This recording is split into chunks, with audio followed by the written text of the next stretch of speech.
बिस्मिल्लाहिर्रहमानिर्रहीम। अस्सलाम वालेकुम। I am Matin Nawaz, physics teacher. आज हम देखेंगे कूलम्स लॉ और कूलम्स लॉ का इंट्रोडक्शन देखेंगे और कंप्लीट टॉपिक आगे डिटेल से देखते हैं।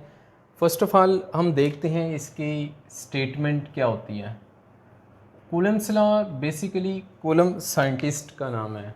इसने सबसे पहले ऑब्ज़र्व किया था कि अगर टू चार्जेस हों तो उनके दरमियान फ़ोर्स की मैग्नीट्यूड को हम मेजर कर सकते हैं।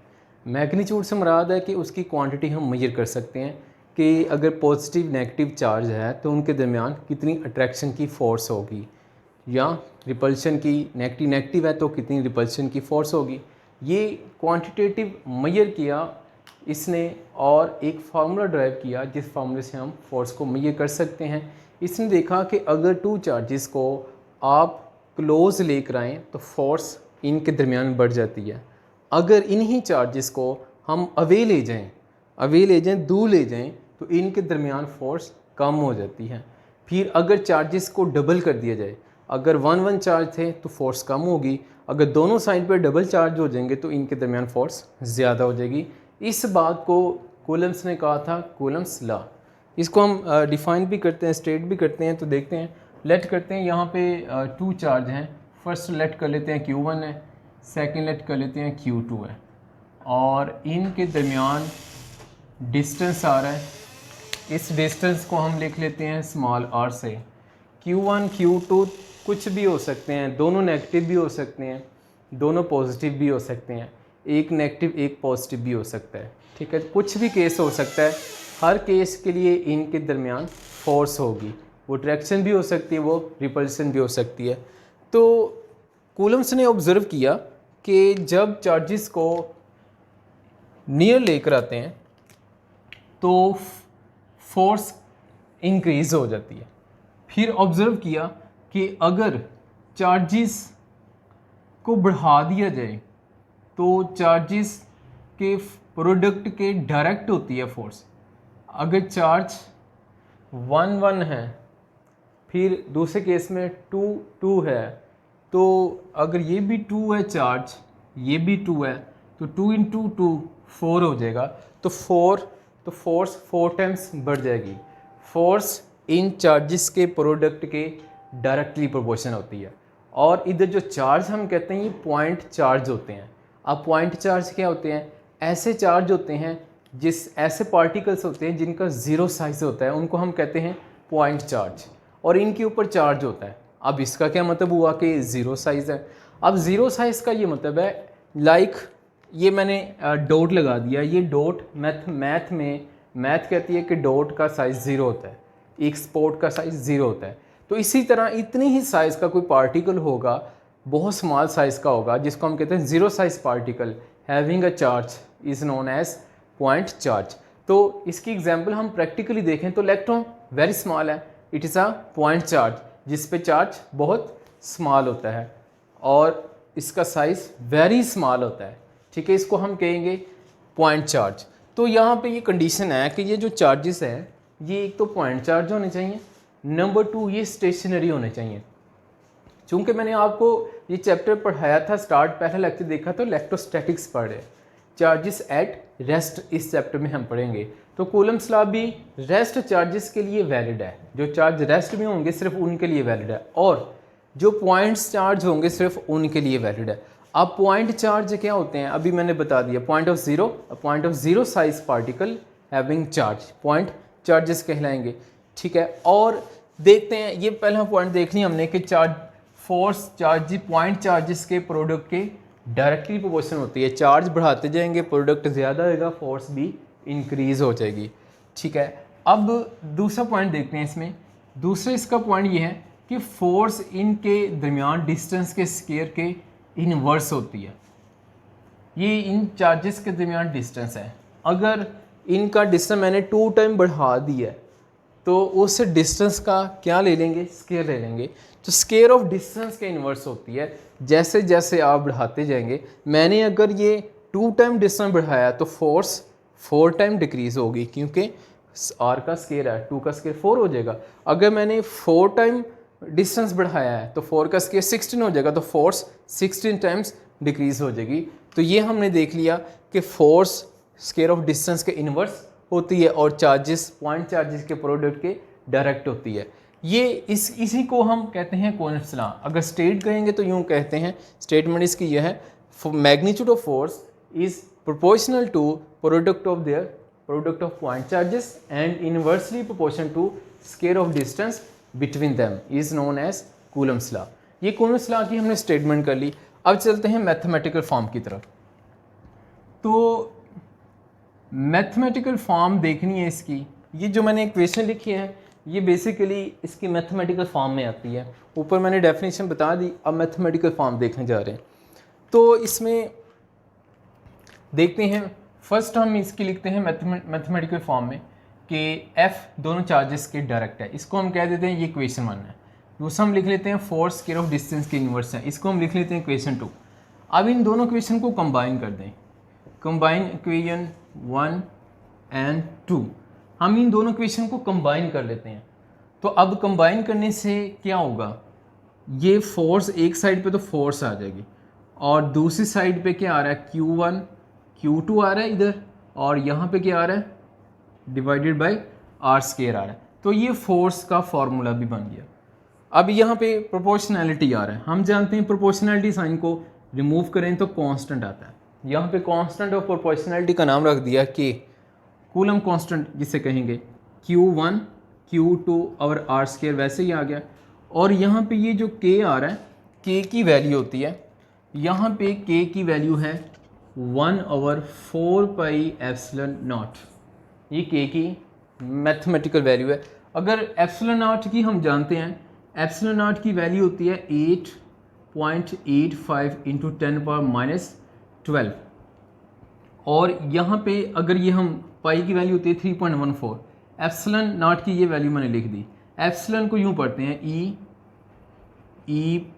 EPSILON, ये epsilon not NOT epsilon not पढ़ते हैं इसको, ठीक है। अब अगर ये वैल्यू इधर लगा दी जाए, पाई की वैल्यू 3.14 होती है। अगर हम ये वैल्यूज यहाँ पे पुट कर दें, सोल्व करेंगे तो ये हमारे पास आ जाएगा 9 इंटू 10⁻9। और इसका जो यूनिट बनता है K का, वो यहाँ पे बनेगा न्यूटन मीटर स्क्वायर पर कूलम स्क्वायर। अब इसका ये पावर इसकी क्या कर दें, रिवर्स कर दें, तो ये एप्सिलॉन नॉट का यूनिट बन जाएगा। एप्सिलॉन नॉट का यूनिट होता है कूलम स्क्वायर पर कूलम स्क्वायर। यहाँ पे पॉजिटिव है तो यहाँ पे नेगेटिव है, यहाँ पे देखें नेगेटिव पावर है तो यहाँ पे क्या हो जाएगी, पॉजिटिव पावर हो जाएगी। ये इन दोनों की पॉजिटिव है तो इधर नेगेटिव कर दें, ठीक है। तो ये एप्सिलॉन नॉट का यूनिट हो जाएगा। तो ये हमने देख लिया, इसका K की वैल्यू देख ली, कांस्टेंट प्रोपोर्शनैलिटी की देख लिया, एप्सिलॉन नॉट को देख लिया। ये भी MCQs में आ सकता है, इनका यूनिट क्या होता है, ठीक है, एप्सिलॉन नॉट का, और इनकी वैल्यूज़ क्या होती है। और ये लाहौर बोर्ड में आई भी हुई है, पेपर्स में आती हैं ये। अच्छा, ये हमने यहाँ पे देख लिया। लिमिटेशन में यही पॉइंट्स आएंगे कि कूलम्ब्स लॉ कहाँ पे एप्लीकेबल है, इसकी लिमिटेशन क्या है। तो नंबर 1 इसकी लिमिटेशन मैंने आपको बता दी, ये पॉइंट चार्जेस के लिए होता है। नंबर 2 बता दी, ये स्टेशनरी चार्ज के लिए होता है, ऐसे चार्ज के लिए होता है जो रेस्ट में होते हैं। तीसरा, ये सिमेट्रिक चार्ज के लिए होता है, स्मूथ चार्जेस के लिए होता है, रेगुलर चार्जेस के लिए होता है। अब ये मैं कहता हूँ ये मेरे पास चार्ज स्मूथ है, ये स्मूथ चार्ज है, तो ये 2 स्मूथ चार्जेस हैं, इनके दरमियान डिस्टेंस आ रहा है R। जो डिस्टेंस लेते हैं ना चार्जेस के सेंटर से लेते हैं, ये यहाँ से। अब मैं कहता हूँ ये स्मूथ नहीं है, ये रेगुलर नहीं है, तो फिर क्या होगा, ये यूँ ये चार्ज आ रहा है, ये यूँ आ रहा है, आप कहाँ से लेंगे डिस्टेंस, वो आप डिस्टेंस ले सकते हैं, बहुत मुश्किल हो जाता है फोर्स फाइंड करना, सिमेट्रिक नहीं है। तो इसलिए स्मूथ होने चाहिए, रेस्ट में होने चाहिए और पॉइंट चार्ज होने चाहिए। ये हमने इसकी मैग्नीट्यूड देख ली। अब चलते हैं K की वैल्यू देख लेते हैं, K किस पे डिपेंड करता है, डिपेंडेंस ऑफ K कहते हैं कूलम्ब्स कांस्टेंट को,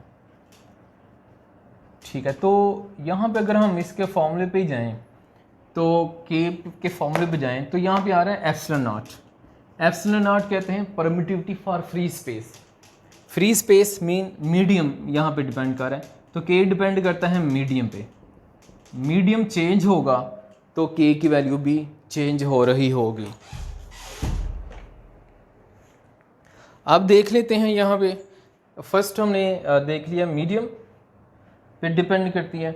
अब दूसरी वैल्यू आ जाए, के की वैल्यू देखें, और ये एप्सिलॉन नॉट मीडियम पे डिपेंड करता है, यूनिट आ रहा है तो ऐसा यूनिट पे डिपेंड करता है, यहाँ पे ऐसा यूनिट है, और अगर CGS में ले जाएं तो ये वैल्यूज़ चेंज हो जाएगी। CGS में ले जाएंगे तो सेंटीमीटर में लाने के लिए 100 से मल्टीप्लाई करना पड़ेगा, मीटर में लाने के लिए 100 से डिवाइड करना पड़ता है, तो मतलब यूनिट चेंज हो जाए तो वैल्यूज़ भी चेंज हो जाती है। ये हमने डिपेंडेंस भी देख लेती। अब इधर मैं बता रहा हूँ, ये परमिटिविटी फॉर फ्री स्पेस आ रहा है, ये एप्सिलॉन नॉट लिखा हुआ है, इसको लिखते हैं permittivity for free space. Free space की परमिटिविटी है, मतलब स्पेस में अगर चार्जेस पड़े हुए हैं, वैक्यूम में पड़े हुए हैं या एयर में पड़े हुए हैं, एयर की वैल्यू जो होती है वो तकरीबन 1 ही होती है परमिटिविटी की, तो इसलिए ये एयर स्पेस दोनों के लिए वैलिड है। ठीक है, तो यहाँ पे एक चार्ज से फोर्स दूसरे चार्ज पे एक्ट करेगी, और ये किस में से फोर्स पास कर रही है, एयर में से, स्पेस में से, तो स्पेस परमिशन देती है अपने में से फोर्स को पास करने की। ये जो परमिशन है स्पेस की, परमिशन, स्पेस जो परमिशन दे रही है फोर्स को अपने में से पास करने की, इसको हम कहते हैं परमिटिविटी फॉर फ्री स्पेस, यानी स्पेस की परमिशन फोर्स को पास करने के लिए, जो कि कितनी होती है, ये वैल्यू हमने लिखी हुई है। ठीक है, तो अब चलते हैं वेक्टर फॉर्म की। ये हमने इसकी बात की मैग्नीट्यूड की, डायरेक्शन की अभी बात नहीं की, अब हम इसमें डायरेक्शन की भी बात कर लेते हैं।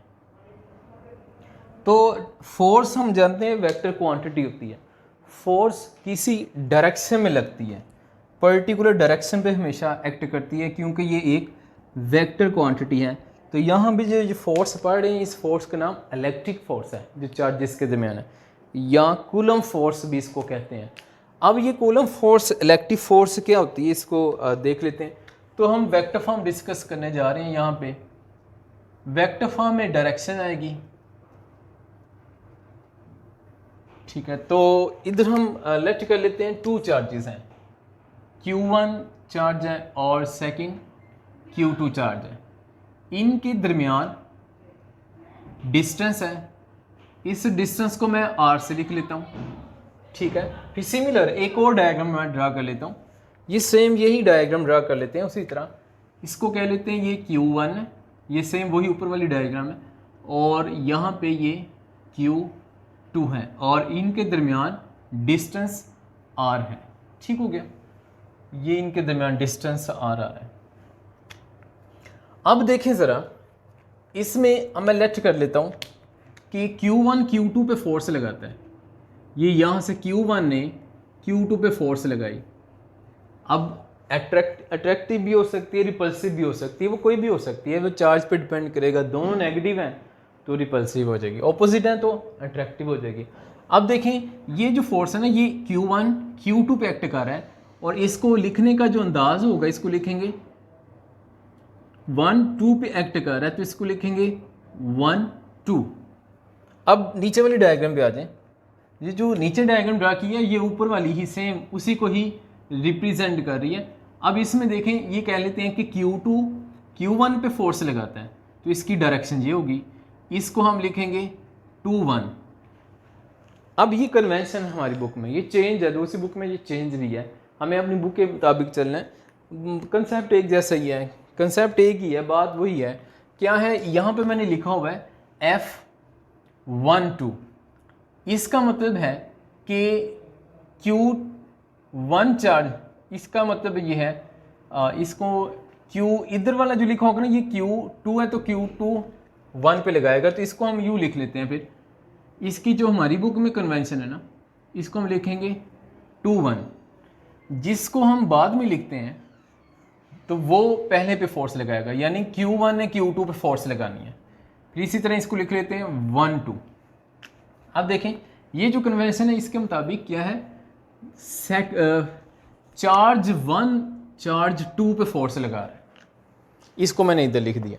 ठीक है, Q1 act force on Q2, ये इसका मीनिंग है। ये हमारी बुक के मुताबिक ये इसकी कन्वेंशन है, ये चेंज भी हो सकती है।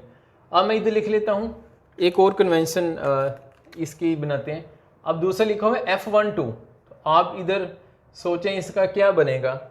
ये Q2 इधर है तो Q2 Q1 पे फोर्स लगाएगा, जो बाद में लिखा होगा ना वो फोर्स लगाएगा, ये कन्वेंशन है।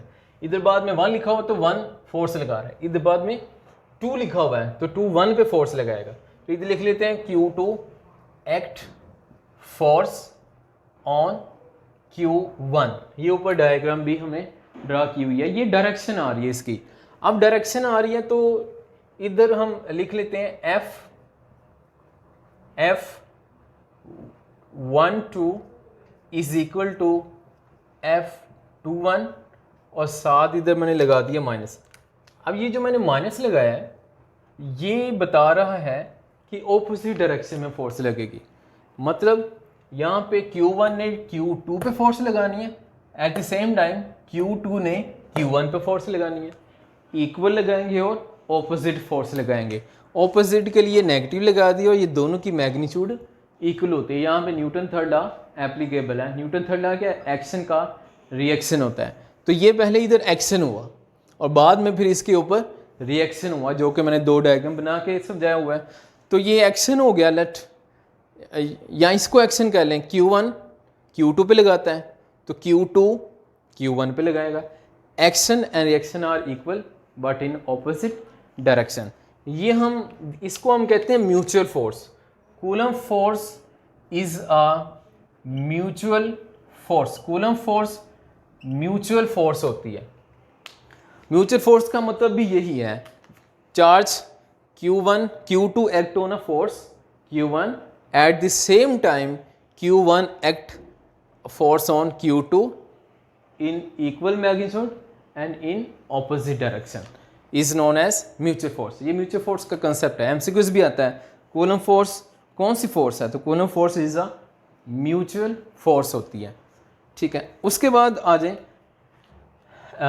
ये जो फोर्स लगती है ना, ये एक बहुत इंपॉर्टेंट बात आपसे करने जा रहा हूँ। ये जो फोर्स लगती है ये 2 पॉइंट के दरमियान डिस्टेंस लाइन के अलोंग लगती है। इन 2 पॉइंट के दरमियान ये डिस्टेंस आ रहा है, ये Q1 है और ये Q2 है, इनके दरमियान ये लाइन आ रही है, तो फोर्स इस लाइन के अलोंग लगेगी। ठीक हो गया।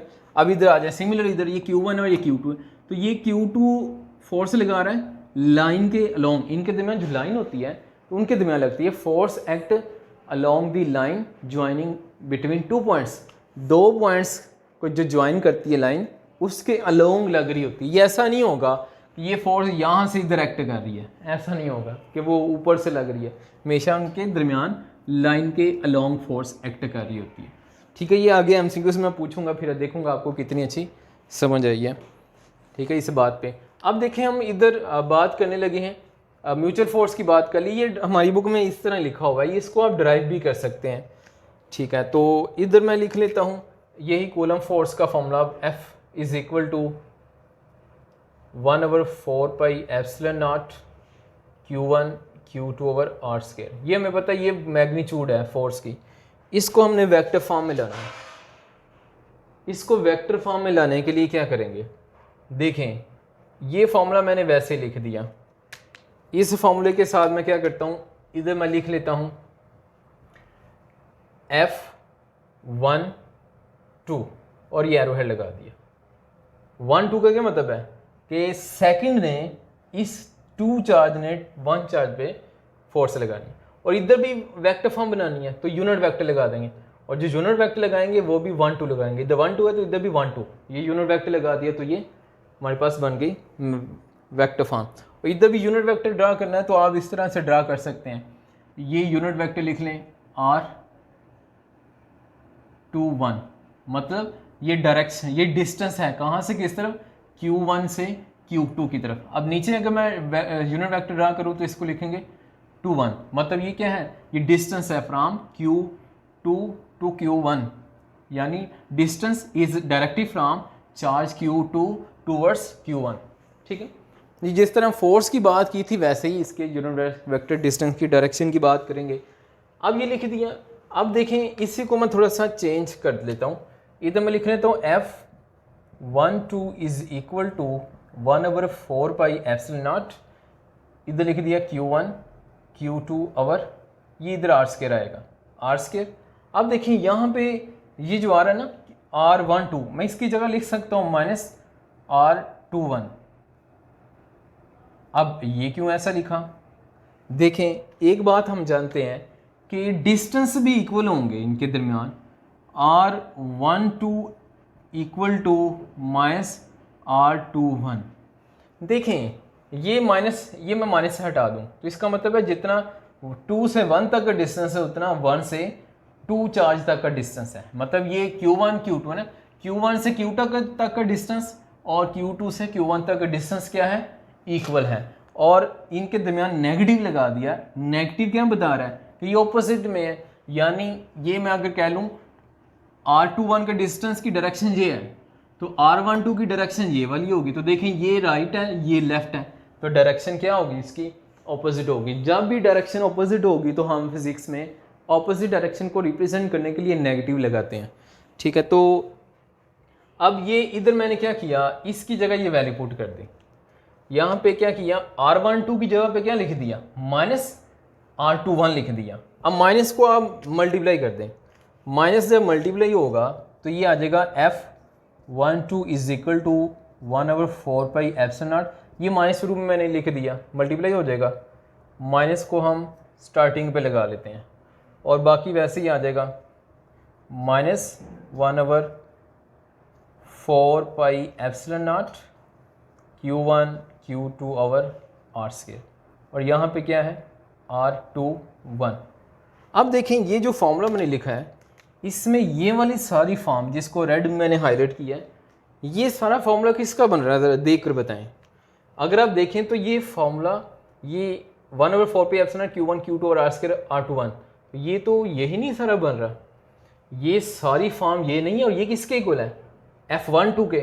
तो हम इस सारे की जगह पे क्या लिख देंगे, F12 लिख देंगे, क्योंकि ये सारी वैल्यू किसकी है, F12 की है। और ये यहाँ पे लिखी हुई है, ये देखें F12 की ये सारी वैल्यू है, ये सारी वैल्यू F12 की है। और इस सब की जगह पे हमने क्या लिख दिया, ये आ रहा है ना, इस सब की जगह पे हमने क्या लिख दिया, F12 लिख दिया। और इधर साथ क्या है, माइनस है, इज इक्वल टू इधर क्या आ रहा है, F12 आ रहा है। ठीक है, तो ये क्या हो गया, F12 इक्वल टू माइनस, अच्छा ये जो है ना, ये इधर हम ये 2 1 है तो ये नहीं बनेगा। इधर हम क्या लिखेंगे, फिर हम लिखेंगे ये वैल्यू बन रही है एक्चुअली F12 है। ये जो वैल्यू है ना, ये किसकी वैल्यू बन रही है, ये सारी वैल्यू यही है और ये किसके इक्वल है, F12। तो फिर इधर हम क्या लिखेंगे, F12 लिख देंगे। और इधर F21 है, ये इधर ना मिस्टेक हमने थोड़ी सी की, इधर क्या लिखा हुआ है F21, इधर 1 2 लिखा हुआ है। ठीक है, इधर भी क्या लिखा हुआ है, 1 2 लिखा हुआ है।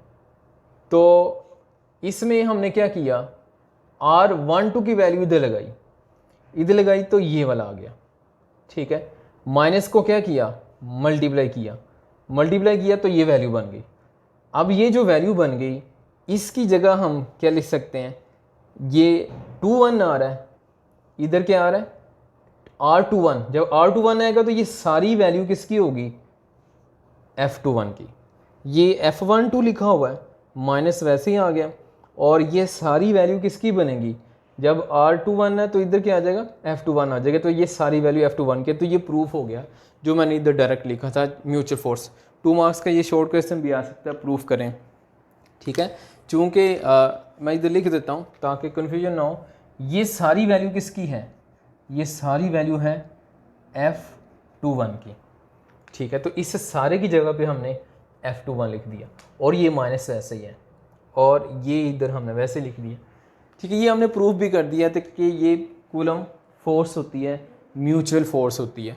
अब यहाँ पे हम देखने लगे हैं कि फोर्स कब इंक्रीज और डिक्रीज होती है, क्या इफेक्ट पड़ता है चार्जेस के दरमियान, क्या ऐसा कुछ प्लेस किया जाए कि फोर्स इंक्रीज और डिक्रीज़ हो जाए तो इसमें हम देखेंगे इफ़ेक्ट ऑफ मीडियम, चार्जेस के दरमियान मीडियम रख दे तो फोर्स पे इफ़ेक्ट पड़ता है। तो इधर पे लिख लेते हैं इफ़ेक्ट ऑफ मीडियम।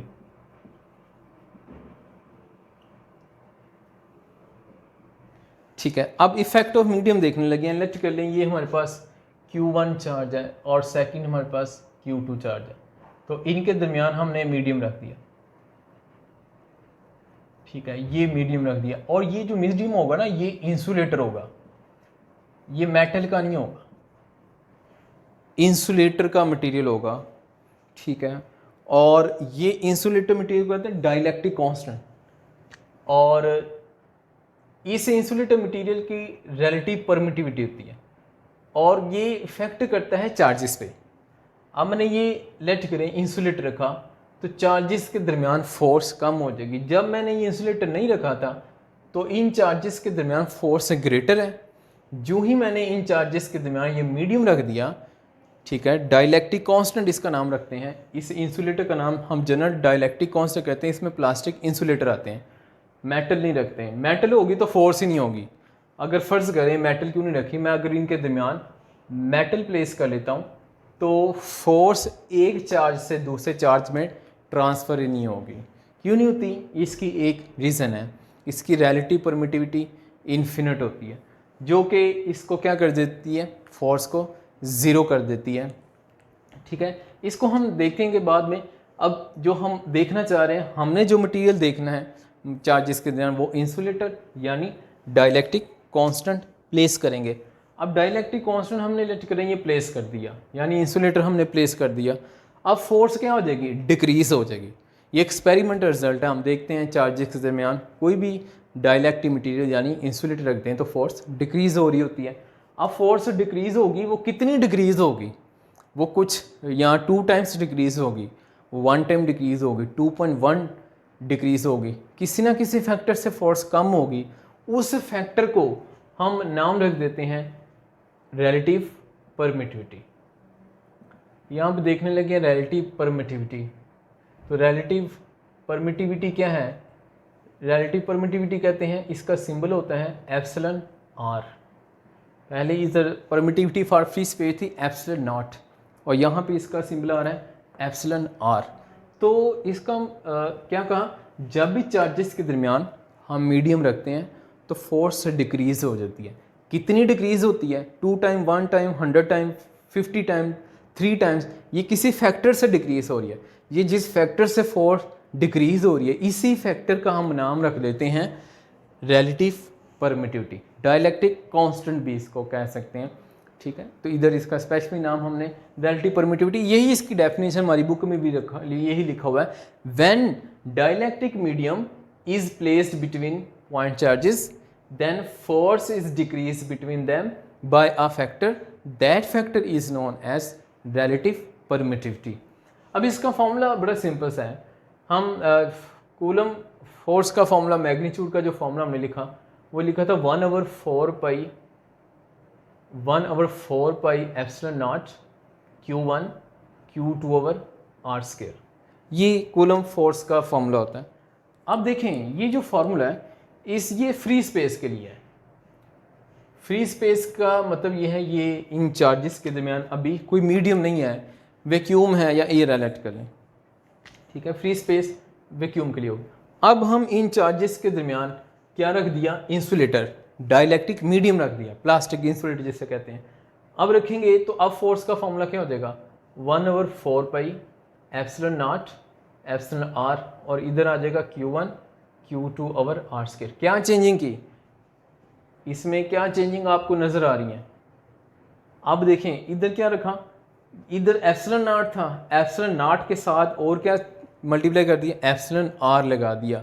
जब भी मीडियम रखेंगे चार्जेस के दरमियान तो फिर क्या होगा, हम एप्सिलॉन नॉट के साथ एक्स्ट्रा क्या लगा देंगे, epsilon R, permittivity, relative permittivity लगा देंगे।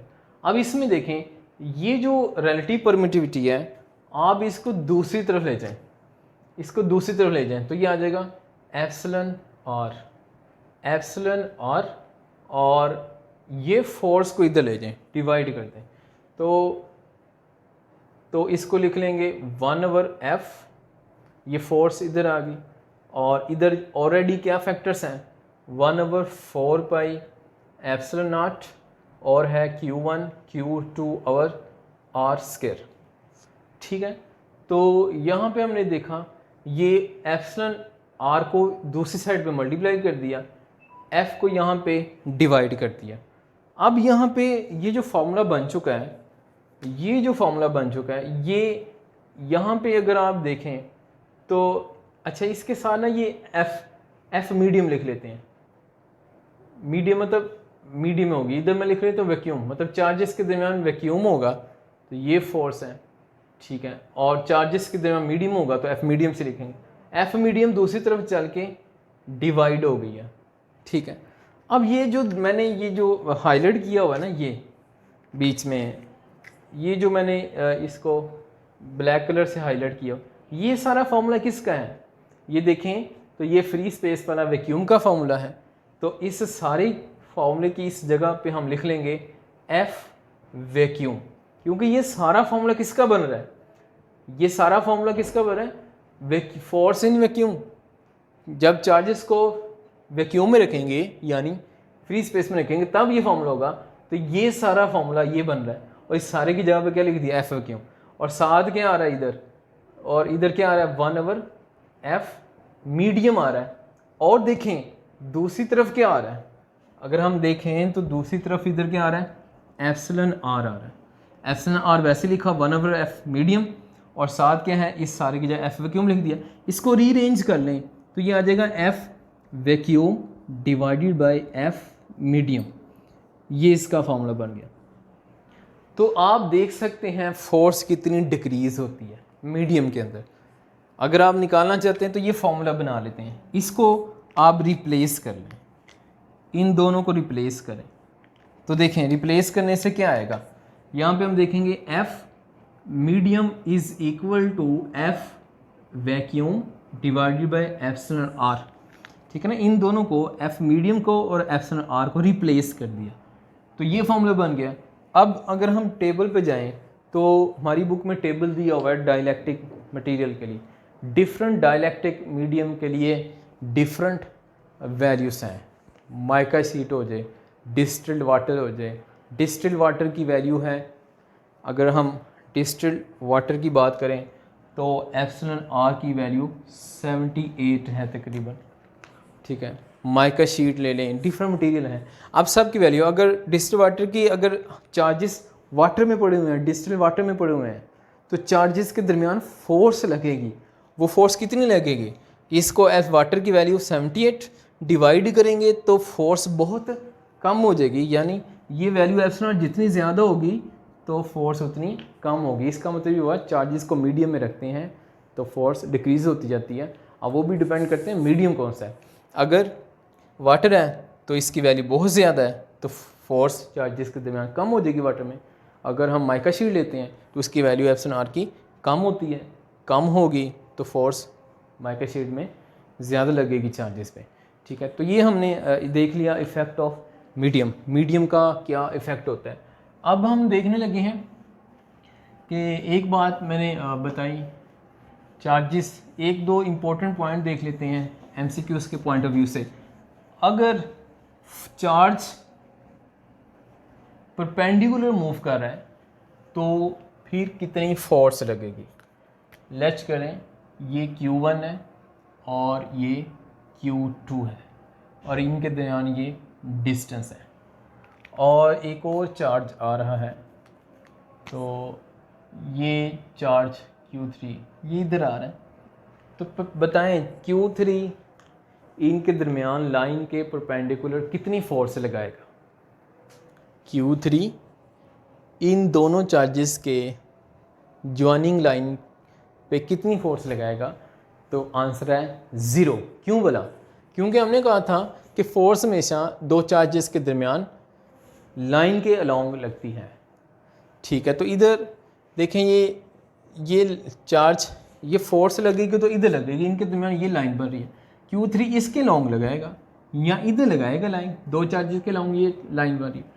तो ये तो लाइन, ये जो परपेंडिकुलर बन रही है तो ये तो लाइन ही नहीं है, ये जो ब्लू लाइन है ये दो चार्जेस के दरमियान लाइन ज्वाइनिंग ही नहीं है, तो इसलिए जब चार्ज परपेंडिकुलर मूव करता हुआ आ रहा है, दो चार्जेस की लाइन के दरमियान, लाइन के परपेंडिकुलर है, तो कोई फोर्स नहीं लगती।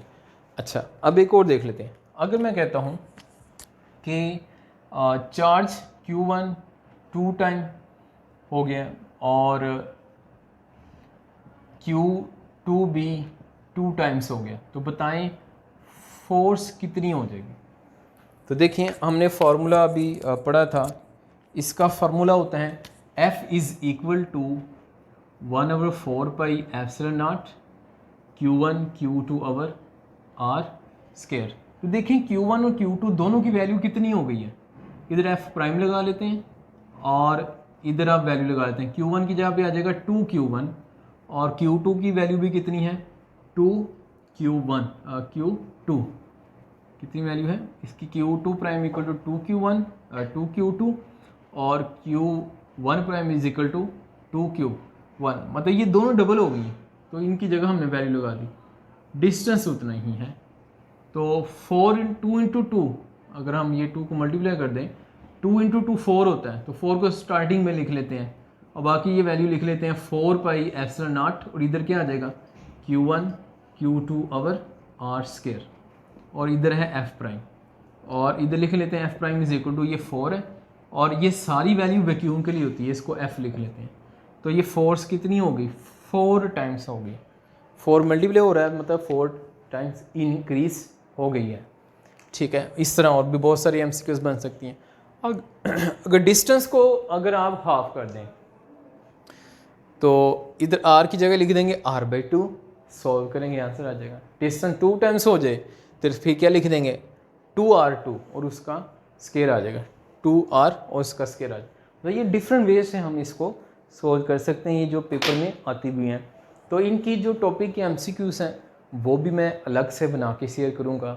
ठीक है, बोर्ड के पॉइंट ऑफ व्यू से एंटी टेस्ट की MCQs जो इसमें बनती है वो मैं एंटी टेस्ट के लेक्चर अपलोड करता हूँ, वहाँ पे करूँगा। कंसेप्ट मैंने इधर आपसे शेयर कर दी हैं।